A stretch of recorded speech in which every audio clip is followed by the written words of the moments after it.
പ്രകാശമയമായ നഗരങ്ങളിൽ നിന്നെല്ലാം ദൂരെ ഏതെങ്കിലും ഒരു ഗ്രാമത്തിൽ നമ്മൾ തങ്ങുകയാണെങ്കിൽ, ഏതെങ്കിലും ഒരു തണുത്ത രാത്രി നമ്മൾ ആകാശത്തേക്ക് നോക്കുകയാണെങ്കിൽ കോടാനുകോടി നക്ഷത്രക്കൂട്ടങ്ങളെ നമുക്കവിടെ ദർശിക്കാൻ സാധിക്കും. ഈ അനന്തതയിൽ നമ്മൾ വിസ്മയിച്ച് നിൽക്കുമ്പോൾ ഒരു ചോദ്യം നമ്മുടെ മനസ്സിൽ ഉയർന്നു വന്നേക്കാം: ബാക്കി എല്ലാവരും എവിടെയാണ്?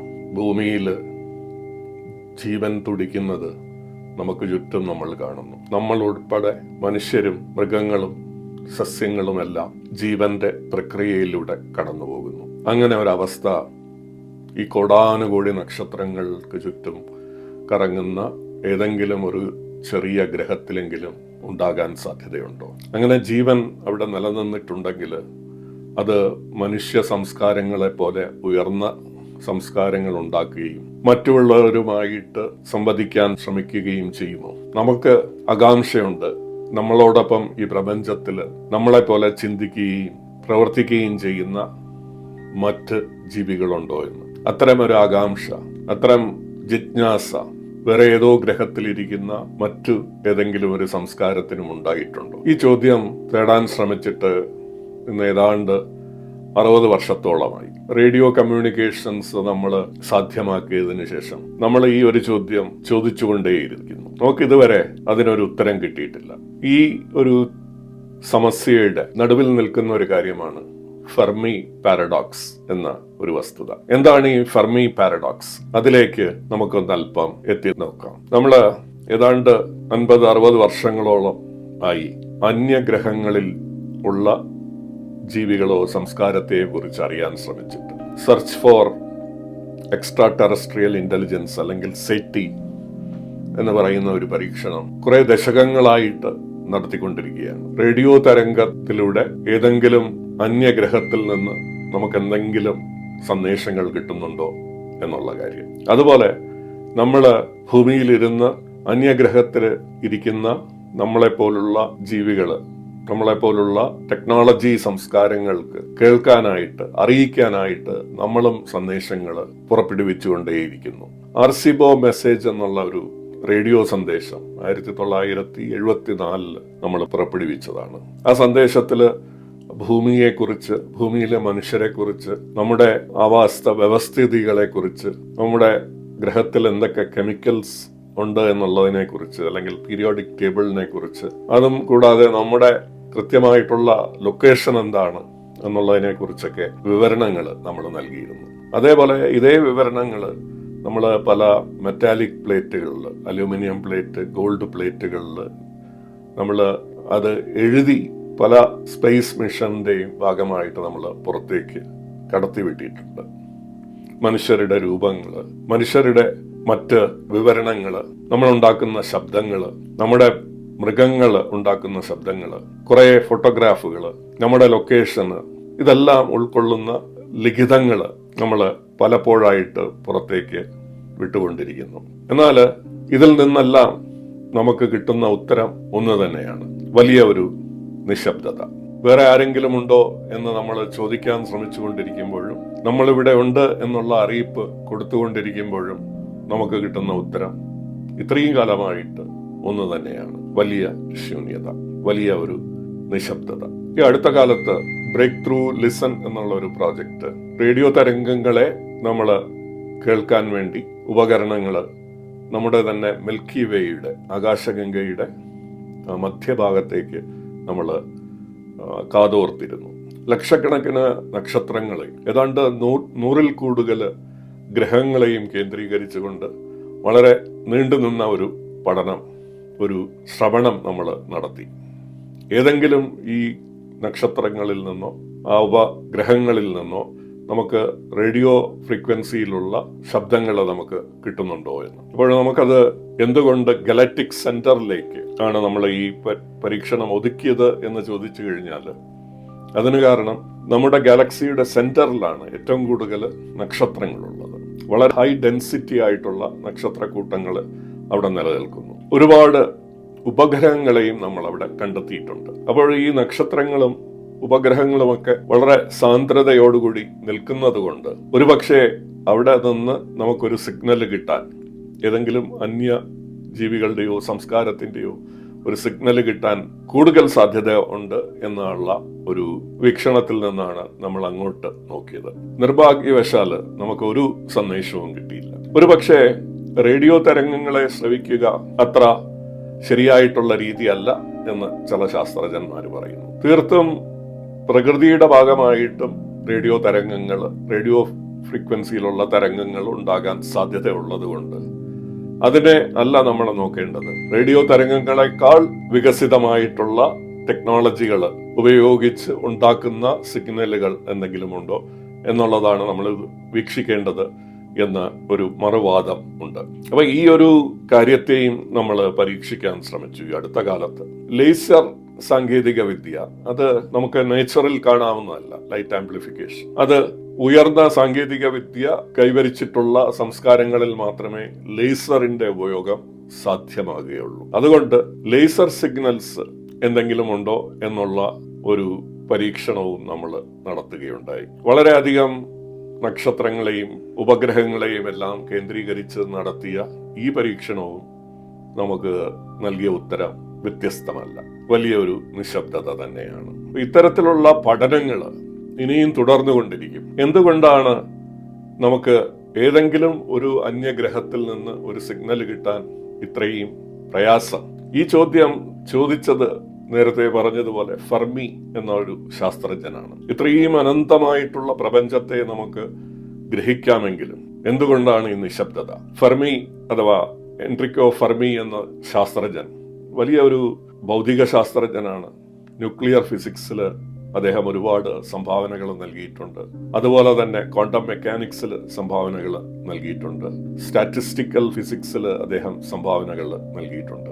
ആണവ റിയാക്ടറും ആണവ ആയുധങ്ങളും വികസിപ്പിച്ചെടുത്തതിൽ ആദ്യകാല സംഭാവനകൾ നടത്തിയ പ്രമുഖ ശാസ്ത്രജ്ഞരിൽ ഒരാളാണ് എൻറിക്കോ ഫെർമി. അദ്ദേഹം ഒരു ഉച്ച ഊണിന് സുഹൃത്തുക്കളുമായിട്ട് ഇരിക്കുമ്പോൾ ചോദിക്കുന്ന ചോദ്യമാണ്, എന്താണ് ഈ നിശബ്ദത? എന്തുകൊണ്ടാണ് ഈ നിശബ്ദത? ഇത്രയും കോടാനുകോടി നക്ഷത്രങ്ങളും അതിനു ചുറ്റും പ്ലാനറ്റ്സും എല്ലാം നിലനിൽക്കാൻ സാധ്യതയുണ്ടെങ്കിൽ, ഭൂമിയെ പോലുള്ള ഒരു ഉപഗ്രഹം ഒന്നല്ല പലതും നിലനിൽക്കാൻ സാധ്യതയുണ്ടെങ്കിലും നമുക്ക് ഒരു തെളിവും കിട്ടുന്നില്ല. നമ്മളിൽ നിന്ന് വ്യത്യസ്തമായിട്ട് ഏതെങ്കിലും ഗ്രഹത്തിൽ ജീവനുള്ളതായിട്ട് നമുക്ക് ഒരു തെളിവും കിട്ടുന്നില്ല.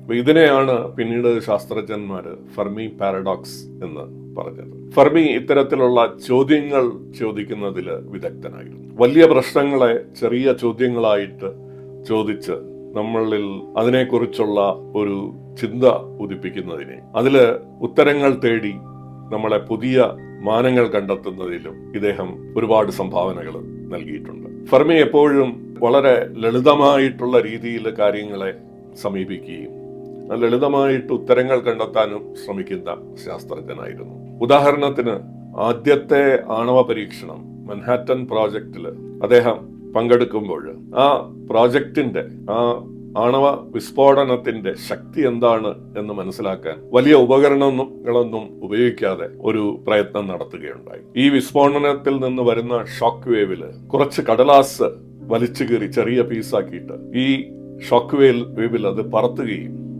അത് എത്ര ദൂരം മാറി ചെന്ന് വീഴുന്നു എന്നുള്ളത് അളന്നിട്ട് ഈ വിസ്ഫോടനത്തിന്റെ തോത് എന്താണ് എന്ന് അദ്ദേഹം നിർണ്ണയിക്കുകയും ചെയ്തിട്ടുണ്ട്. മറ്റ് വളരെ സങ്കീർണമായിട്ടുള്ള ഉപകരണങ്ങൾ വച്ച് വിസ്ഫോടനത്തിന്റെ ശക്തി കണക്കാക്കുന്നതിൽ നിന്ന് വലിയ വ്യത്യാസമൊന്നുമില്ലാതെ ഇദ്ദേഹത്തിനും ഉത്തരം കിട്ടുകയുണ്ടായി. അപ്പോൾ ലളിതമായിട്ടുള്ള ചോദ്യങ്ങൾ ചോദിക്കുകയും വളരെ ലളിതമായിട്ടുള്ള രീതിയിൽ അതിന് ഉത്തരങ്ങൾ കണ്ടെത്തുകയും ശ്രമിച്ചാൽ നമുക്ക് വളരെ സങ്കീർണമായിട്ടുള്ള പ്രശ്നങ്ങളെ പരിഹരിക്കാം എന്ന ഒരു കാഴ്ചപ്പാട് ഫെർമിക്ക് എപ്പോഴും ഉണ്ടായിരുന്നു. അതുപോലെ തന്നെ ജീവൻ മറ്റ് ഗ്രഹങ്ങളിൽ നിലനിൽക്കുന്നുണ്ടോ എന്നുള്ള കാര്യത്തെയും പഠിക്കാൻ വേണ്ടി നമ്മൾ പല ലളിതമായിട്ടുള്ള ചോദ്യങ്ങൾ ചോദിക്കുകയും അതിന് ഉത്തരങ്ങൾ കണ്ടെത്താനും ശ്രമിച്ചിട്ടുണ്ട്. കാൾ സാഗൻ, ഫ്രാങ്ക് ഡ്രേക്ക് തുടങ്ങിയ ശാസ്ത്രജ്ഞന്മാര് 1970-കളിൽ 80-കളിലും ഈ കാര്യത്തിൽ പല പരീക്ഷണങ്ങളും നടത്തിയിട്ടുണ്ട്. ബയോമാർക്കേഴ്സ്, അതായത് നമ്മുടെ ജീവൻ നേരിട്ട് നിരീക്ഷിക്കുകയല്ല, ജീവൻ ഉണ്ടാക്കുന്ന ചില പ്രത്യേക സാഹചര്യങ്ങളെ അടയാളപ്പെടുത്തുക എന്നുള്ളതാണ് ഈ ശാസ്ത്രജ്ഞന്മാര് ചെയ്യാൻ ശ്രമിച്ചിട്ടുള്ളത്. അതോടൊപ്പം തന്നെ ഫ്രാങ്ക് ഡ്രേക്ക് ഒരു ഇക്വേഷനും വികസിപ്പിച്ചെടുത്തിട്ടുണ്ട്. അന്യഗ്രഹങ്ങളിൽ ജീവികൾ, ഏലിയൻസ് നിലനിൽക്കുന്നതിന്റെ പ്രോബബിലിറ്റി എന്തായിരിക്കാം, അതിന്റെ സാധ്യത എന്തായിരിക്കാം എന്നുള്ളത് മനസ്സിലാക്കാൻ വേണ്ടി ഡ്രേക്സ് ഇക്വേഷൻ എന്നുള്ള ഒരു ഇക്വേഷൻ വികസിപ്പിച്ചെടുത്തിട്ടുണ്ട്. ഡ്രേക്സ് ഇക്വേഷനിൽ പല ഘടകങ്ങളുണ്ട്. നക്ഷത്രങ്ങൾ ഉണ്ടാകുന്ന സാധ്യത എത്ര, ആ നക്ഷത്രങ്ങളിൽ ഉപഗ്രഹങ്ങൾ അല്ലെങ്കിൽ ഗ്രഹങ്ങൾ നിലനിൽക്കാനുള്ള സാധ്യത എത്ര, ആ ഗ്രഹങ്ങൾ ഭൂമി തുല്യമായിട്ടുള്ള ഒരു ജീവന് നിലനിർത്താൻ സാധ്യതയുള്ള കണ്ടീഷൻസ് നിലനിൽക്കാനുള്ള പ്രോബബിലിറ്റി എത്ര, ജീവൻ ഉദിച്ചു വരാനുള്ള പ്രോബബിലിറ്റി എത്ര, തുടങ്ങിയ പല കാര്യങ്ങൾ. അതോടൊപ്പം ജീവൻ അല്ലെങ്കിൽ സംസ്കാരം ഉണ്ടായാൽ അത് എത്ര കാലം നീണ്ടു നിൽക്കും എന്ന ഘടകം, തുടങ്ങിയ കാര്യങ്ങളെ എല്ലാം ചേർത്ത് വെച്ചുകൊണ്ടാണ് ഡ്രേക്സ് ഇക്വേഷൻ ഉണ്ടാക്കിയിട്ടുള്ളത്. ഡ്രേക്ക് ഇക്വേഷൻ നമ്മുടെ പ്രപഞ്ചത്തില് മറ്റ് ജീവൻ നിലനിൽക്കാം ഉള്ള സാധ്യത എത്രയാണ് എന്ന് കൃത്യമായിട്ടുള്ള ഒരു ഉത്തരം തരുന്നില്ലെങ്കിലും വളരെ പ്രസക്തമായിട്ടുള്ള ഒരു കാര്യം ചൂണ്ടിക്കാട്ടുന്നുണ്ട്. ഈ ഇക്വേഷനിൽ ഏതെങ്കിലും ഒരു ഘടകം പൂജ്യമോ പൂജ്യത്തിന് അടുത്തുള്ള ഒരു സംഖ്യയോ ആണെങ്കിൽ പിന്നെ നമ്മൾ ഒറ്റയ്ക്കായിരിക്കും, മറ്റൊരിടത്തും ജീവൻ നിലനിൽക്കാനുള്ള സാധ്യത ഉണ്ടാവില്ല. ഈ വലിയ ഒരു പരിമിതി നമുക്ക് ഡ്രേക്സ് ഇക്വേഷനിൽ നിന്ന് കിട്ടുമ്പോഴും പലരും ഡ്രേക്സ് ഇക്വേഷൻ വെച്ച് ലക്ഷക്കണക്കിന് സാധ്യതകള്, കോടിക്കണക്കിന് സാധ്യതകള് ജീവൻ നിലനിൽക്കാൻ ഉണ്ട് എന്ന് അവകാശപ്പെടുന്നവരുമുണ്ട്. പക്ഷേ ചോദ്യം വീണ്ടും അവശേഷിക്കുന്നു, എന്തുകൊണ്ട് നമുക്കൊരു സൂചനയും കിട്ടുന്നില്ല? നമുക്ക് പുറത്ത് എവിടെയെങ്കിലും ജീവൻ നിലനിൽക്കുന്നതിന്റെ ഒരു സൂചനയും നമുക്ക് എന്തുകൊണ്ട് കിട്ടുന്നില്ല? പരീക്ഷണങ്ങൾ തുടരുമ്പോഴും എന്തുകൊണ്ട് നമുക്ക് ഒരു ഗ്രേറ്റ് സൈലൻസ്, വലിയൊരു നിശബ്ദത നമുക്ക് ചുറ്റും നിലനിൽക്കുന്നു എന്നുള്ളതിന് ഉത്തരം നൽകാനും പല പഠനങ്ങളും ഉണ്ടായിക്കൊണ്ടിരിക്കുന്നു. ഈ അടുത്ത കാലത്ത് അങ്ങനെ വന്നിട്ടുള്ള പഠനങ്ങൾ പറയുന്നത് നമ്മൾ റേഡിയോ ആസ്ട്രോണമി, റേഡിയോ തരംഗങ്ങൾ ഉപയോഗിച്ചുകൊണ്ട് കമ്മ്യൂണിക്കേറ്റ് ചെയ്യുന്ന ആ ഒരു സാങ്കേതിക വിദ്യ വികസിപ്പിച്ചെടുത്തിട്ട് 60 വർഷമേ ആയുള്ളൂ. ഈ 60 വർഷത്തിനുള്ളിൽ പ്രപഞ്ചത്തിൽ മറ്റൊരു സംസ്കാരത്തിൽ നിന്നൊരു സിഗ്നൽ കിട്ടാനുള്ള സമയം വളരെ കുറച്ചേ ആയിട്ടുള്ളൂ. ഇനിയും നമ്മൾ നിരീക്ഷിച്ചു കൊണ്ടിരുന്നാലേ നമുക്ക് എന്തെങ്കിലും സിഗ്നലുകൾ ഉണ്ടെങ്കിൽ അത് നമ്മളിൽ എത്തുകയുള്ളൂ എന്ന് ഒരു പഠനം സൂചിപ്പിക്കുന്നു. അപ്പൊ ഈ പഠനം പല ഫാക്ടേഴ്സ്, പല ഘടകങ്ങളെയും മുന്നിൽ വെച്ചുകൊണ്ട് നമ്മളുടെ മറ്റ് ഗ്രഹങ്ങളിൽ നിന്ന് വരുന്ന സിഗ്നലിന്റെ സാധ്യതകൾ നോക്കുമ്പോൾ 60 വർഷം കുറഞ്ഞത് വേണം നമുക്ക് മറ്റൊരു ഗാലക്സിയിൽ നിന്നൊരു സിഗ്നല് നമ്മുടെ വഴി വരാൻ. അത് വളരെ ഒപ്റ്റിമിസ്റ്റിക് ആയിട്ടുള്ള ഒരു കണക്ക് കൂട്ടലാണ്. കുറച്ചുകൂടി റിയലിസ്റ്റിക് ആയിട്ട് നോക്കിക്കഴിഞ്ഞാൽ പല നൂറ്റാണ്ടുകൾ നമ്മൾ നിരീക്ഷിച്ചാലേ നമുക്ക് ഒരു സിഗ്നലെങ്കിലും കിട്ടുകയുള്ളൂ എന്ന് ഈ പഠനം പറയുന്നു. അത് വളരെ പെസിമിസ്റ്റിക് ആയിട്ട് ഏറ്റവും ദുർഘടമായിട്ടുള്ള ഒരു സന്ദർഭത്തിലാണെങ്കിൽ നമുക്കൊരു 2000 വർഷം കാത്തിരുന്നാലേ നമുക്ക് ഒരു സിഗ്നലെങ്കിലും കിട്ടുകയുള്ളൂ എന്ന് പഠനം സൂചിപ്പിക്കുന്നു. മറ്റു പഠനങ്ങൾ പറയുന്നത് അന്യഗ്രഹങ്ങള് നമ്മളെക്കാൾ സാങ്കേതികമായിട്ട് വളരെ വികസിച്ചു കഴിഞ്ഞിരിക്കും. നമ്മൾ യൂസ് ചെയ്യുന്നത് പോലെ റേഡിയോ സിഗ്നൽസോ ഒപ്റ്റിക്കൽ സിഗ്നൽസോ അല്ലായിരിക്കാം ഈ അന്യഗ്രഹങ്ങളിലെ സംസ്കാരങ്ങൾ യൂസ് ചെയ്യുന്നത്. അവര് നമുക്ക് മനസ്സിലാക്കാൻ പറ്റാത്ത ടെക്നോളജികൾ, നമുക്ക് ഗ്രഹിക്കാൻ പറ്റാത്ത ടെക്നോളജികൾ വികസിപ്പിച്ചെടുത്ത് അതിലൂടെ നമുക്ക് സിഗ്നലുകൾ അറിയിക്കുന്നുണ്ടായിരിക്കാം. നമുക്കത് കേൾക്കാൻ സാധിക്കുന്നില്ല. വേറൊരു പഠനം പറയുന്നത് അന്യഗ്രഹത്തിലെ ജീവികള് നമ്മളെക്കാൾ വളരെയധികം ഇന്റലിജന്റ് മാത്രമല്ല, അവരുടെ സുരക്ഷ അവര് കുറച്ചുകൂടെ ഗൗരവമായിട്ട് എടുക്കുന്നത് കൊണ്ട് അവരുടെ സാന്നിധ്യം നമ്മളെ അറിയിക്കാതിരിക്കാൻ വളരെയധികം ശ്രമിക്കുന്നുണ്ടായിരിക്കാം. അതുകൊണ്ടാണ് നമുക്ക് സിഗ്നലുകളൊന്നും കിട്ടാത്തത്. അപ്പൊ ഈ പഠനങ്ങളെല്ലാം പറയുന്നത് നമുക്ക് സാധ്യതകളുണ്ട്. എങ്ങനെയെങ്കിലും നമ്മൾ കുറെ കൂടെ പരിശ്രമിച്ചു കഴിഞ്ഞാൽ നമുക്ക് അന്യഗ്രഹത്തിൽ നിന്നുള്ള സൂചനകൾ നമുക്ക് കിട്ടും. ജീവന്റെ സംസ്കാരങ്ങളുടെ എല്ലാം സൂചനകൾ നമുക്ക് കിട്ടും.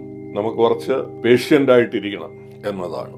എന്നാൽ വേറെ കുറെ പഠനങ്ങൾ അത്ര ഒപ്റ്റിമിസ്റ്റിക് അല്ലാത്ത കാര്യങ്ങളാണ് പറയുന്നത്. അതൊരു പഠനം പറയുന്നത് ഒരു സംസ്കാരത്തിനും ഒരു ഗ്രഹത്തില് ജീവൻ നിലനിൽക്കുന്നതിനും അത് വലിയ സംസ്കാരം ഉയർത്തുന്നതിനും എല്ലാം ഒരു ലൈഫ് പീരീഡ് ഉണ്ട്. ഒരു ഘട്ടത്തില് അത് ഉയർന്നു വരികയും പിന്നെ അത് നശിച്ചു പോവുകയും ചെയ്യുന്നു.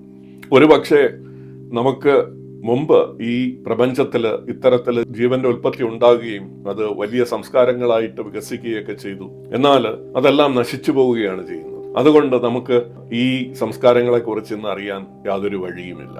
വേറൊരു പഠനം പറയുന്നത് ജീവൻ തന്നെ ഉണ്ടായി വരിക എന്നുള്ളത്, ജീവന്റെ ഉൽപ്പത്തി വളരെ ദുർഘടം പിടിച്ച ഒരു പ്രക്രിയയാണ്. വളരെ അപൂർവമായിട്ട് അപൂർവമായിട്ട് നടക്കാവുന്ന ഒരു കാര്യം മാത്രമാണ്.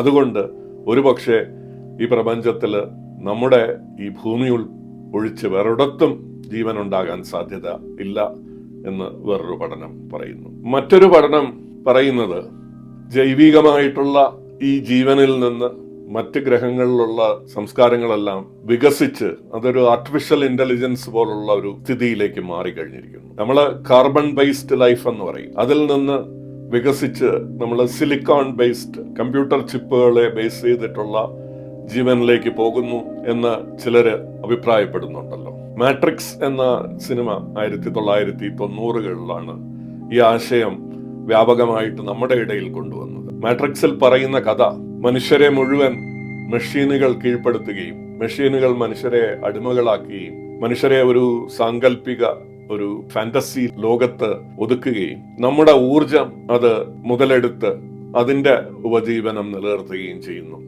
എന്നുള്ളതാണ് മാട്രിക്സ് ഒന്നിൽ കൂടുതൽ പാർട്ടായിട്ട് വന്ന ഈ സിനിമ പറയുന്നത്. അതോടൊപ്പം ഈ അടുത്ത കാലത്ത് നടന്നിട്ടുള്ള ആർട്ടിഫിഷ്യൽ ഇന്റലിജൻസില് പല വികാസങ്ങളെയും ആർട്ടിഫിഷ്യൽ ഇന്റലിജൻസിന് മനുഷ്യരെ കീഴ്പ്പെടുത്താൻ ഉള്ള കഴിവുണ്ടാകുമെന്നും ഒരു കാലഘട്ടത്ത് അത് മനുഷ്യരെ മുഴുവൻ ഇല്ലാതാക്കി ആർട്ടിഫിഷ്യൽ ഇന്റലിജൻസിന്റെ മാത്രം ഒരു ലോകം കെട്ടിപ്പടുത്തും എന്ന് ചിലര് സങ്കല്പിക്കുന്നു.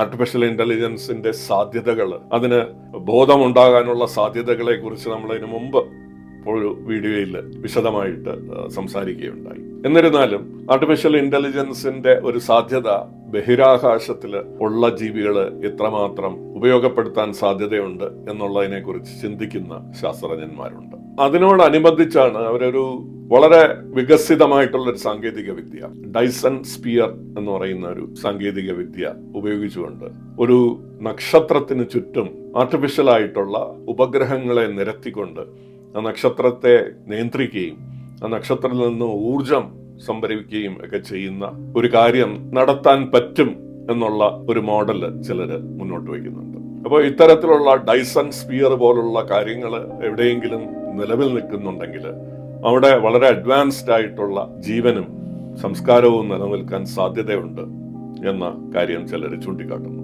അതുകൊണ്ട് തന്നെ ഈ നമ്മൾക്ക് ഇന്ന് കൈവരിക്കാൻ പറ്റാത്ത ടെക്നോളജികളെ കുറിച്ച് ഉള്ള ഒരു തിരച്ചിലും നമ്മൾ നടത്തുന്നുണ്ട്. ഡൈസൺ സ്പിയർ, അതുപോലെ നമുക്ക് വികസിച്ചെടുക്കാൻ പറ്റാത്ത, നമുക്ക് മനസ്സിലാക്കാൻ പറ്റാത്ത എന്തെങ്കിലും സിഗ്നലുകൾ ഉണ്ടോ, ഏതെങ്കിലും ടെക്നോളജികളുണ്ടോ എന്നുള്ള രീതിയിലും നമ്മൾ തിരച്ചിൽ നടത്തിക്കൊണ്ടിരിക്കുന്നു. ഇതിലെല്ലാം നമുക്ക് ഏറ്റവും പെസിമിസ്റ്റിക് ആയിട്ടുള്ള അല്ലെങ്കിൽ നമ്മളുടെ മോട്ടിവേഷനെ കുറയ്ക്കുന്ന ഒരു വീക്ഷണം എന്ന് പറയുന്നത് മനുഷ്യരാശിക്ക് ഒരു അവസാനമുണ്ട്, അല്ലെങ്കിൽ ഏതെങ്കിലും സംസ്കാരം ഉണ്ടെങ്കിൽ അതിനൊരു അവസാനം ഉണ്ടാകും എന്നുള്ള കാര്യം. തുടക്കം പോലെ അത് അവസാനിക്കുകയും ചെയ്യും. ഒരു കാലഘട്ടത്തിൽ മാത്രമേ ജീവനും സംസ്കാരങ്ങളുമൊക്കെ നിലനിൽക്കാൻ സാധ്യതയുള്ളൂ എന്ന കാര്യം, അത് വളരെയധികം പലരെയും ചിന്തിപ്പിക്കുന്നതും അതേസമയം നിരുത്സാഹപ്പെടുത്തുന്നതുമായിട്ടുള്ളൊരു കാര്യമാണ്. അങ്ങനെയാണെങ്കിൽ നമുക്കും ഒരു അവസാനം ഉണ്ടാകില്ലേ എന്നുള്ളത് കുറച്ച് വിഷമത്തോടുകൂടിയാണ് ചിലർ ആ ഒരു കാര്യത്തെ സമീപിക്കുന്നത്. അപ്പൊ ഇത് പറയുമ്പോൾ മഹാഭാരതത്തില് യുധിഷ്ഠിരൻ ഒരു യക്ഷനുമായിട്ട് നടത്തുന്ന ഒരു സംവാദത്തെ കുറിച്ചാണ് ഓർമ്മ വരുന്നത്. യക്ഷൻ യുധിഷ്ഠിരനോട് പല ചോദ്യങ്ങളും ചോദിക്കുന്നു. ഉത്തരം പറഞ്ഞു കഴിഞ്ഞാൽ ജീവൻ കൊണ്ട് രക്ഷപ്പെടാം എന്നുള്ള ഒരു വാഗ്ദാനവും കൊടുക്കുന്നു. അദ്ദേഹം പറയുന്ന കാര്യങ്ങളെല്ലാം വളരെ കൃത്യമായിട്ട് യുധിഷ്ഠിരൻ മറുപടി പറയുന്നുണ്ട്. യുധിഷ്ഠിരനോട് ചോദിച്ച വളരെ പ്രസക്തമായിട്ടുള്ള ചോദ്യം, ഈ ലോകത്ത് ഏറ്റവും വിചിത്രമായിട്ടുള്ള കാര്യം എന്താണ് എന്നുള്ളത്. യുധിഷ്ഠിരന്റെ മറുപടി, ഈ ലോകത്ത് ഏറ്റവും വിചിത്രമായിട്ടുള്ള കാര്യം, നമുക്ക് ചുറ്റും എല്ലാ നിമിഷവും മരണം കാണുന്നു. പക്ഷികൾ മരിക്കുന്നു, മൃഗങ്ങൾ മരിക്കുന്നു, മനുഷ്യര് തന്നെ മരിക്കുന്നത് നമുക്ക് ചുറ്റും നടന്നുകൊണ്ടിരിക്കുന്നതായിട്ട് നമ്മൾ ഏത് നിമിഷവും കണ്ടുകൊണ്ടിരിക്കുന്നു. എന്നാൽ നമ്മുടെ ഉള്ളില് ഒരിക്കലും ഒരു ബോധമുണ്ടാകില്ല, നമ്മളും ഒരിക്കൽ മരിക്കുന്നു എന്നുള്ള കാര്യം. മരണത്തെ അഭിമുഖീകരിക്കുന്നതിൽ ഉള്ള മനുഷ്യന്റെ ഒരു പ്രശ്നം യുധിഷ്ഠിരൻ ഏറ്റവും വിചിത്രമായിട്ടുള്ള കാര്യമായിട്ട് അവിടെ ഉയർത്തുന്നു. ഇത് തന്നെയാണോ നമ്മുടെ സംസ്കാരത്തെക്കുറിച്ചും നമ്മുടെ ഭൂമിയുടെ മുന്നോട്ടുള്ള പോക്കിനെ കുറിച്ചുമൊക്കെ നമ്മൾ ധരിക്കുന്നത് എന്നുള്ളത് ഇവിടെ പ്രസക്തമാണ്. എന്നെങ്കിലും അവസാനിക്കാനുള്ളതാണോ ഈ ഭൂമിയിലെ ജീവനും മനുഷ്യരും സംസ്കാരവുമൊക്കെ? മറ്റ് ഗ്രഹങ്ങളിൽ ഇത്തരത്തില് സംസ്കാരങ്ങൾ ഉണ്ടാകുകയും നശിച്ചു പോവുകയും ചെയ്തിട്ടുണ്ടെങ്കിൽ അതുപോലുള്ള ഒരു ഫേറ്റാണ്, അതുപോലുള്ള ഒരു വിധിയാണ് ഭൂമിയെയും കാത്തിരിക്കുന്നത് എന്ന് നമുക്ക്